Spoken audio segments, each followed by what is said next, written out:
science and the biblical creation of man at loggerheads? Or do the two have something in common which Christians can identify with? Tell me, what do you believe in?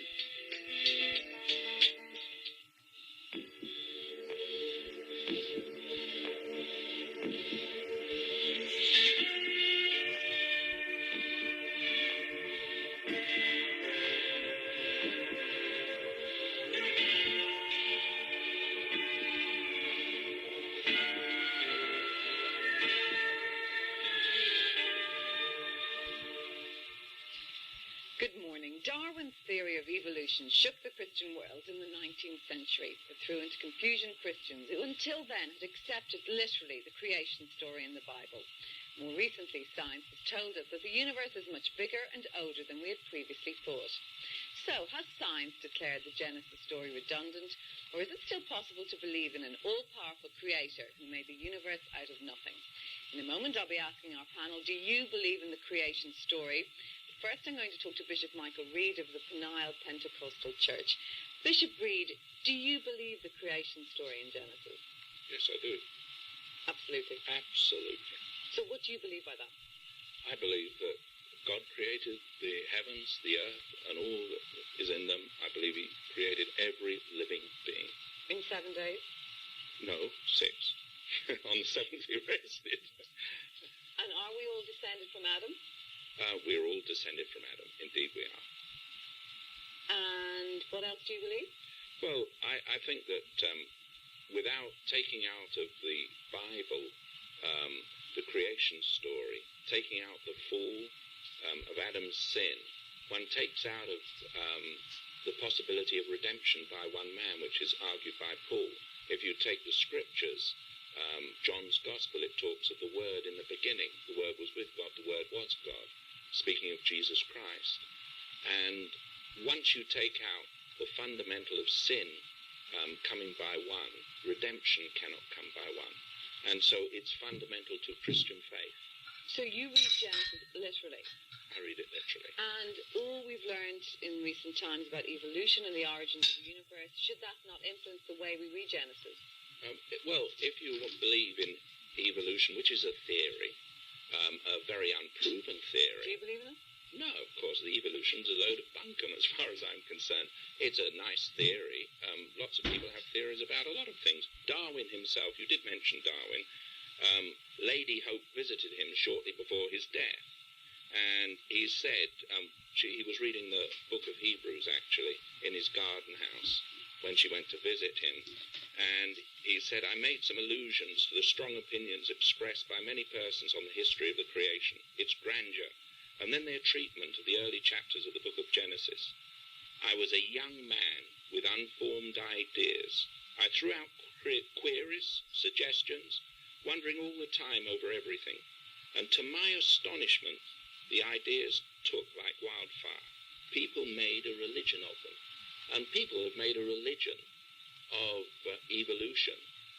The basic thing is this.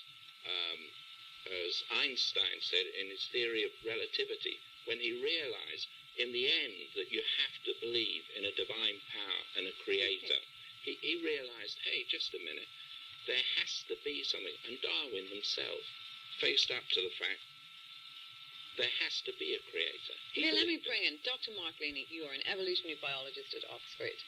Is what you do bunkum? No, Bishop Reid would suggest. Absolutely not. I mean, I'm going to leave it to the others to challenge the bishop's reliance on his book there, which, after all, is a corrupt text and one of many texts that recount stories of the creation. I'm just going to take the point that you say evolution is a theory, and a theory with little evidence to support it. Well, that really is not true. There's plenty of evidence to support the antiquity of the Earth, the gradual change from one species... Talking about carbon dating. One species to another. No, not carbon dating, but simple things like Darwin's own evidence. Darwin looked at the accumulation of chalk in the downs, and he could see that...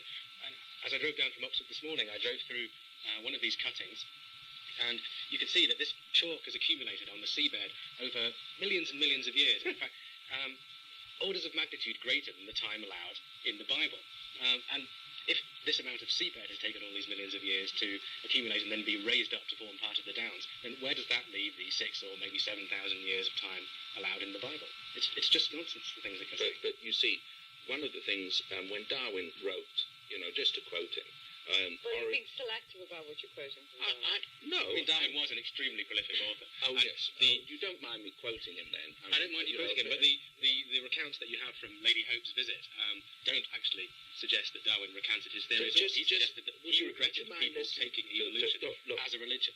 Origin of the species, the number of intermediate varieties which have formerly existed on Earth must be truly enormous. Why then is not every geological formation and every stratum full of such intermediate links? Geology assuredly does not reveal any such finely graduated organic chain. And That's this... a very It's very nice No, that you've typed but- out that little bit. But but that was just a rhetorical question that Darwin was posing. No. If you look further down the page, he answers the question. I'm sorry. Let him answer, Richard. I have the Darwin down answers the page. question by saying that the time during which animals remained more or less the same was relatively great compared to the time during which they changed. Now, there are intermediate forms in the fossil record. There's stasis and there's continuity, but there's also periods of change, so-called punctuated equilibrium. Why is it none of them are found? They are. What do you They're call Archaeopteryx? What do you call They the are. lungfishes? Look, when you What do you call them? What do you call Australopithecus, that halfway between something that looks like a chimpanzee and a human? when you start... No, what do you call them, Bishop? Now, Are they let's not be honest. intermediate That's fossils? answered. No. When you start taking the fossils and you start looking, it is clear. And today, they said, I'm talking about scientists of today, not yesteryear, they turn around and You're say... giving me another quotation. Make it short, make it short. No, but they turn around and say, just a minute, there is no basis. You cannot see a correlation. You tell me, when was the time a heart, for instance, became a heart? What was it like when it was transformed by mutations? And mutations always degenerate. And if Okay, you let him take... answer then. I'm going to bring in our other two speakers. Okay, well, I mean, hearts have evolved a number of times. A heart's just a simple pumping thing. You can look in the earthworm and you can see that it has 6 paired little hearts. But when did it mutate from being a jellyfish and a single cell into suddenly becoming a heart? And suddenly it started to work. What was it before it began to work? It's a load of There's no rubbish. point at which a heart comes into existence. A heart is merely a modified vessel A modified vessel of what? of blood. You know that thermodynamics, the This second... is absolute nonsense. Let's rule out the second law of thermodynamics. Why? What you're going to say is the Why? second law of thermodynamics says Why that rule it out? entropy has to increase. Okay, why rule it out? Because it doesn't suit your argument, which is Absolutely not. fallacious. No, the second law of thermodynamics is entirely consistent with evolution. It is not. Evolution does not. Let me bring in, sorry, you're going to continue, but I want to just bring in David Ferguson, Professor of Theology at Aberdeen University. Do you believe in the Book of Genesis, story of creation? I believe in the Book of Genesis as theological proclamation. The Book of Genesis teaches us that God created the heavens and the earth, that God gave human beings particular responsibilities within the created order, that the human condition is a sinful one and in need of redemption. Is it right to read it literally then? That's what I mean. No, it is not right to read it literally. We should be clear that there are 2 creation stories in the Book of Genesis. There's one in chapter 1, there's another one that begins in the second half of the verse, chapter 2-4. They give a different ordering to the creation story. They come from different periods in the history of Israel. Scholarship has revealed that they draw on the creation ideas and themes in Mesopotamia and Egyptian, They're basically Babylonian about Adam and culture. Eve, aren't they? The story is about Adam and Eve, particularly from chapter 2 onwards. The story in chapter 1 is less concentrated on the first human couple. Right, but I suppose if people are watching, what they believe as the story of creation from a religious point of view is the Adam and Eve creation story. Is that fundamentally what you believe it is? Yes, the Hebrew word Adam means mankind or humankind, and this is the story of God as the creator of human beings. Now, it seems to me entirely possible for evolutionary science to explain how human beings have emerged in the story of the cosmos, and for God to be the creator of the whole, the cosmos. So I see no incompatibility between the theology of Genesis and the pursuit of modern science. And I have to say, I think the bishop is engaged in an impossible task. He's not only having to contest evolutionary science, he's having to contest geology, paleontology, Big Bang cosmology, nuclear physics, and so on. And this is just an impossible job to attack science on all these fronts. Okay, just Sybil Sheridan, and then we will move on to the fundamental discussion, which is our bishop wants to come back on. You are a progressive rabbi. Do you believe in the story of creation? Certainly, but I would say that one must call it a myth. A myth is not what people think of as an untruth, but on the contrary, a myth is a truth. It's not factual, but it's true. And the truth that comes out, certainly in the first chapter in the book of Genesis, is that God created the world. And the second truth that comes out of that is that he left it then to humanity to take care of it, control it, and keep it going. That is the fundamental truth. But you believe that therefore Adam and Eve was how we began? No. That's another issue. If I can just take an issue with the bishop here. I think it's not, forgive me for saying, it's not just the young who have unformed ideas.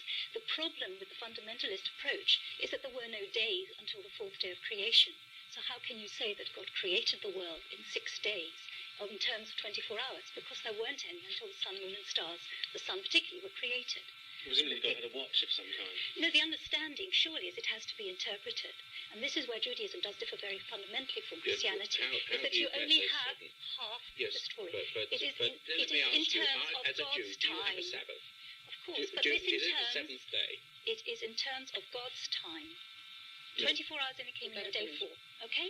God's time is interpreted as he understands it, and we can only guess at. And this is where evolutionary theory comes in. Because if you talk in terms of stages or eons, a day in God's eyes can be millions of years, billions of years. So would you dispute So with me that that we're a kind of evolved monkey then? No, yes, absolutely. Because So what you about can the say, intermediate because forms? it's an interpretation. If you look at that first chapter, But what about the you see, intermediate forms? evolution is there. You get the first living creatures are water creatures. We are then told Leviathan, I about think, the first one. no. Firstly, it says the creatures in the sea. Then comes Leviathan, which is already an interpretation because all it says is the sea monsters. Okay, you could interpret where are it as the sea dinosaurs. Okay, you could interpret those as dinosaurs. Then what becomes created are the higher forms of animals. Yes, that can be creation. There can be a link. But So what what the about all the importance of intermediate the fossils? story, What's the the importance of the story is not how we came about. That is the realm of science. The importance of the story is to put humanity's position within the world, within the universe. That's what the story is saying. It's not That would interested. be very nice if people It's not then thought interested that we in were in evolution as charge of such. creation. But that's the whole point that we do. But just before I follow up with Martin, I'm confused in what you believe in. Do you believe in the Adam and Eve story, or do you believe in evolution? I believe in both. Because both are true. The Adam and Eve story, as you put it, is the story of humanity. Adam means, as you pointed out... So you believe in both. Okay, I want okay. to move on to Martin. Martin, you're basically a scientist, right? Do you believe in an all-powerful creator? Absolutely not. No, I see absolutely no reason to believe All right. Do you believe we're all basically come from apes? Yes. I mean, I dispute that we come from apes. I would say that we are apes. But to exclude us from the apes is Okay, we just start with excluding this from the Do you realm of believe reason. there is any design or scheme to evolution? No design, no scheme. Well, absurdity can only be called absurdity. The brilliant English astronomer, Vote again. the brilliant English astronomer Sir Fred Hoyle, the professor of astronomy at Cambridge University, wrote, "The chance that higher life forms might have emerged in this way is comparable with the chance that a tornado sweeping through a junkyard might assemble a Boeing 747. I mean, it's just so absurd to It's suggest not absurd. a big If we were bang. sit here, if we all sat here and we all There is a flipped 10 creator. coins. Can No, let I just talk a little bit about probability? You've raised the issue of probability. If we all sat here and each of us flipped 10 coins, Yeah. we'd get a pattern here, 50 long, of heads or tails. Now, if we then tried to replicate that pattern, we'd be here for the rest of eternity, in your metaphor, trying to replicate that pattern. Would we have seen a miracle or something utterly improbable or impossible even when we flipped the first 50 coins? No. The first occurrence of any incredibly unlikely event doesn't say anything about probability. I agree, life is incredibly unlikely. There must have been a huge universe and a long period of time in order to allow life to get started. But once life has started, it's there. It's one occurrence of life, and evolution will have its way, and we'll see increasing complexity within this particular part of the system. Now, if you want to throw back thermodynamics at me and say, well, you can't have increasing complexity, I agree. Overall, Okay, thank you. I want to ask you entropy one thing, increases, though. energy flows through the system. That's what drives the complexity. And runs down. Can I just say one thing? I mean, we are different, aren't we, from the rest of nature in that we do have a consciousness. We do have some kind of a People would say moral that soul or some of moral our being. close Does that relatives not have set us consciousness. apart? Yes, I think it does set us apart. I mean, every species is So how do unique you in some explain way. that? It's an emergent property of our intelligence. Why are you so eager to keep God out of the picture? It seems to me Because that he was science offended by the Anglicans. No, It that's seems- not actually true. I'm more offended by sects. But I it don't seems really have any science problem has to with spend the idea an of... enormous amount of time trying to explain away God, when it is such a simple theory to understand God as a prime cause that sets the whole thing in motion. If you look Simple theory, going back if you to want the to believe in Bible, it, fine. God If speaks. you're God believing speaks creation, and creates vibrations, creates explosion, creates light, the first thing, and then it sets the ball moving. The thing then has a momentum of its own, as you would say. Why is it that that first cause is the thing you're so keen to get rid of? I'm not really keen to get rid of it. I mean, if you want to believe in it, fine. I just don't see the evidence for it. And as an evolutionary biologist, I feel that the ongoing process of evolution can well be traced back to a single origin of life, for which you have to allow some extraordinary circumstances. Yes. But as I just explained, one extraordinary circumstance doesn't count for anything. No, but why then? Why then? I just is want to it say really The reason why I disagree with views of people like you Oh, is thank because you. I think you're leading people away from reason, that you give them explanations for things that don't require reason. You want them to accept absolute nonsense. You want them to accept them things that are written in the Bible, just on faith. No. And that seems to me to be an entirely wrong-headed way to go around and run the world. But If that is people a believe wrong that things- way. That is a wrong way. Excuse me. That is a very wrong way. I believe. It's not a valid point. I When I was believe in in Gambia science. earlier this year, I was driving around in a minibus, and in the minibus, which was being driven at breakneck speed through the traffic, there was a little sign that said, Jesus watches over this minibus. And I don't want Jesus to be watching over the minibus. I don't want this guy to have faith in Jesus to save me when he's driving the minibus. I want him to drive in a sensible, rational But way. what's the harm of Jesus minding you as well? If there was any Jesus, but I see no But, evidence for that. but look, first of all, you made an assertion.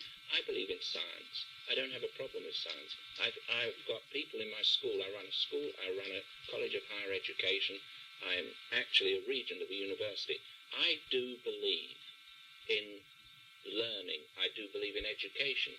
But it doesn't mean, because I believe in it, that I have to take what I consider an absurd idea, a theory, and believe in that rather than believe in the Word of God. I'm What a is it that the Christian. Word of I God want to gives bring us? David Yes, Ferguson. David say. Ferguson is a professor of theology. Mark Leaney's point that, there is no clear scheme or plan, evident in creation, doesn't that make it less likely for there to be an overall powerful creator? Well, there are two things that science cannot explain. It can't explain why there is a world at all, nor can it explain why our world has such a degree of intelligibility and order that it can be explained and understood by the natural sciences. Similarly, the Big Bang, when one examines what cosmologists say, reveals a very fine tuning to the universe in the first milliseconds of its existence. If the rate of expansion had been 1 part in a million, slower or faster, We after wouldn't the be first here second, asking the questions. we wouldn't be here asking the questions. There would not have been I reckon galaxies, the case. stars, and planets. So, in any Now, of these I cannot other see theoretical any- universes, we wouldn't be asking the question. We wouldn't be sitting around going, why wasn't the universe finally tuned to allow our existence? It's precisely because this universe does allow our existence that we sit here questioning why it happens. But And in any universe, since that is the only universe there is, as far as we know, that is an astonishing mystery, but the single which occurrence cries of out life for doesn't say explanation. anything about the improbability of the whole scheme. It's something that science cannot explain, the fact that the cosmos has this intricacy Science and order, doesn't- which science makes possible the required emergence of to human explain life. that kind of No, but you require us to abandon our faith, to believe nothing. I And require to you to say, retract your blind faith in what it says in the Bible. I mean, after all, It's not blind. Where has this book I come can from? see. This is just an edited down edition, isn't it? There are some bits missed out, as I recall. Your recollection isn't very good. And I believe Biblical scholars No, have but- over here, but I Hunter believe- Bell and the look, dragon and that look, kind of thing. Yes. the basic thing is this. I believe, as a professor does, that science cannot explain creation. The Big Bang Theory is another theory. But for all the things to have come together at the same time in the whole universe to enable life to exist on this planet, the improbability of that is so large that you cannot, even Einstein said there has to be a creating force. The order in the universe is so clear. You've only got to go Bishop, anywhere in the world. why can the Creator not create the world out of nothing through a Big Bang? I mean, it seems to me the Big Bang what I'm theory saying- and creation out of No, but nothing what I'm are saying is perfectly chance. consistent. Yeah, I don't disagree. When the Lord spoke and the world was created, he could have done it with a Big Bang. He could have done it however he did it. But what I'm saying is the order that there is in creation the order in man, I cannot believe when I look at the order that it's just some chance, some random thing somewhere that a jellyfish somehow or a bee Well, you say came. well, there's an enormous order. The Yeah. only disorder is in the lives of human beings, and I think we've Quite only right. got ourselves to What thank for that. about extinction? What about, you know, the horrible lives and deaths of Well, all the the horrible creatures that we lives see, you know, and deaths on David of Attenborough? those, I think it's fairly obvious that we're responsible there. So you think we're responsible for going around and sort of writing the horribleness of the Serengeti It's Plains, a where pool iron of creates creation. a horribly Precisely. eating I think you're zebra actually demonstrating why it is that human beings are so different from animals and where the evolutionary theory actually breaks down. You see, I don't Because think we that do does demonstrate think, difference. that's the whole If you look point. at our closest We relatives, think- you see that they We think, we approach create, our we make connections, we make theories, which are wrong as often as they are right. Chimps can do that. But they don't. They They do. have not I've never created seen a worlds the chimp way we write a have. book, have you? Oh, I've had them, I've seen them have a tea party. I've seen them sit and And type two. on a computer keyboard and use American Sign Language and ask for things and construct sentences. And very who grammatically. trains them to do that? Humans train them to do that. Exactly, But that's the because whole point. humans You see, need language. animals You see, They we don't have have to comprehension. need for language. It Well, helps us survive. Do you Chimps accept, do. though, Mark, there are areas that you just cannot explain through science, and did that not confuse you? Yeah, I think there are things that can't be explained through science, but that doesn't necessarily mean that you have to invoke a supernatural creator. Well, how else do you explain them? I wouldn't seek for an explanation. If there are things that really can't be proved or explained, then I wouldn't seek for an explanation. The That's Vatican is understandable. setting up its own new observatory, right, to try and find, proof of the evidence of God. Why are we doing that? Well, my understanding is that the Vatican sees there to be no inconsistency between theological claims about the createdness of the world and the pursuit of modern cosmology. So that the Vatican is attempting to promote the pursuit of modern cosmology. But I think it's a little crude to talk about the Vatican Observatory looking for the fingerprints of God, as if one can find God by looking down a telescope or conducting an experiment. Looking into the face of God business. Yes. Do you think science and religion should follow totally separate paths? No, I think they have their own subject matters. They are different disciplines, but I think there can be dialogue between science and religion, since both are talking about the cosmos, both are talking about human beings and other creatures within the cosmos. So there does need to be dialogue between modern science and theology, but I think we need to understand them as But having isn't their that a bit of a separate fudge? Because provinces. how can they not be mutually exclusive? I mean, what he's saying it No, needs to. See, I think that the you could go problem- back to Darwin again and say, the reason why Darwin was so troubled by this was because he felt that it did remove a lot of morality from society, and he felt that we need to acknowledge that. We need to acknowledge our descent from ape-like creatures. We need to acknowledge the biological constraints that we live under in order to face up to them. Look, to you No, construct, I think you the cannot- problem, a morality, surely, and to construct you purpose. cannot convince me, and you'll never convince me. Exactly. When- I mean, you're no. never to be Isn't convinced. it necessary? No, But but you'll let me never, finish. you'll never convince me. When you claim to be a scientist, Well, which he I'm is a sure, scientist. no, when you claim to be a scientist and then say, well, when I don't know something and I've got no answer, then I don't bother about it. I put it For instance, aside. if someone Well, that said, is where is absurd this assertion. particular electron in the system kind of thing, I might say, well, that's not No, something that you but- can ever know. but So I'm not going to bother looking We, for it. but we have a faith in a God who Faith. created heaven and earth. We do. It's just faith. Can I just say It is something, not please? that. Here, why is there always this dichotomy set up between science and religion? There is no No, dichotomy. that's right. The dichotomy comes with the arrogance, largely of scientists, but also, I must say, of fundamentalist Christians who believe that they know. Nobody knows. Only You God see, knows. no, we think So we have to we stand can up to that try. because we're not No, but happy with why? our colleagues in the States being prosecuted in some cases for teaching evolution. Even All teaching right, evolution but as a theory. But the Well, point is you I agree don't. with that You entirely. say I think it is pastorally irresponsible of the Church to demand of its members who are involved in mainstream science that they commit intellectual suicide, and I agree entirely with what you're saying. But I What think about the it's source of it's- morality? You see, I think it's worrying that people are placing their faith in this kind of balderdash and seeking to find moral guidance in it when there is no ultimate moral guidance to be had from that kind of thing. But we have to where, construct. if you take out of society moral guidance, if you take God out of the picture, and an evolutionist has to take God out of the picture because it's abhorrent to him to Absolutely, believe yes. in God, and if you take it out, what you get is a society with no moral values, no base, no truth. A Christian Well, has. that was what Darwin was worried about, you see, and you could see why.